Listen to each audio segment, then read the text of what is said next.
এই যে রমজান মাস সামনে আসে, দেখে নিয়েন বহু ব্যবসায়ী তাহাজ্জুদ পড়বে, তারাবিও পড়বে, মসজিদে গিয়ে ফটর ফটর করা শুরু করবে, লাইট নাই কেন, এসি নাই কেন, ফ্যান চলে না কেন, বড় বড় কথা। সারা বছর তো মসজিদ আসে নাই, তারাবি নামাজে আসবে। আবার দেখবেন অনেকে সারাদিন তো মসজিদ নাই, জুমার দিনে যায়, জুমার দিনে গিয়ে বলে ইমাম সাহেব ওটা করেন নাই কেন, এই মুয়াজ্জিন সাহেব এটা করেন নাই কেন। আছে না এমন লোক? এই শ্রেণী মানুষ আছে দেখবেন, এরাই ফটর ফটর বেশি করে রমজান মাসে। রমজান মাসে দেখবেন নামাজে তারাবিও পড়বে, মাপেও কম দিবে। এরকম লোক আছে না? মাপে যারা কম দেয়, এই পাপের কারণে সমাজের মধ্যে দুর্ভিক্ষ নেমে আসে।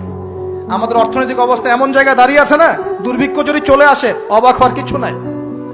দুর্ভিক্ষ চলে আসলে আপনারা অবাক হতে পারেন, আমি অবাক হব না। এমন একটা জায়গায় দাঁড়িয়ে আছে, এমন একটা জায়গায় দাঁড়িয়ে। এবং এই রমজান মাসে এমনি তো দ্রব্যের দাম বেড়ে যায়, এবার যার কি হবে আল্লাহ ভালো জানে। আমার মনে হয়, আমার ভয় হয়, একদম নিম্নবিত্ত মানুষ যারা এবার রোজা রেখে ইফতার যখন করবে তখন হাত তুলে আল্লাহর কাছে বদদোয়া করা শুরু করবে। এটা আমার ভয় হয়। এবার অপেক্ষা করেন, দেখতে থাকেন সামনে কি হয়। প্রতিটা পণ্যের দাম অলরেডি বাড়া শুরু হয়ে গেছে। কিছু কিছু বৈশ্বিক কারণ আছে, এগুলোর কারণে যেমন বাড়ছে, আবার কিছু কিছু আমাদের নিজস্ব মানব সৃষ্ট কারণ আছে, এই কারণেও বাড়ছে। মানব সৃষ্ট কারণগুলো বুঝতে হলে আপনাকে বেসিক কিছু অর্থনীতি বুঝতে হবে। এটা পড়াশোনা করেন, দেখবেন আমি গত লেকচারে বলেছিলাম। আল্লাহ রাব্বুল আলামিন আমাদের সবাইকে হালাল খাওয়ার তৌফিক দান করুন। সমাধান কি তাহলে? সমাধান হচ্ছে অপচয় কমাতে হবে। 5টা খেজুরে ইফতার হয়ে গেলে 6 নম্বর খেজুর দান করে দেন। 6 নম্বর খেজুর দান করে দেন, সদকাগুলো বেশি বেশি বাড়িয়ে দেন।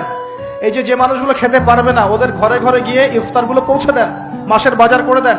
যাদের সামর্থ্য আছে, যাকাত ফরজ হয়েছে, যাকাতগুলো দিয়ে দেন। আল্লাহ পাক তৌফিক দান করুন।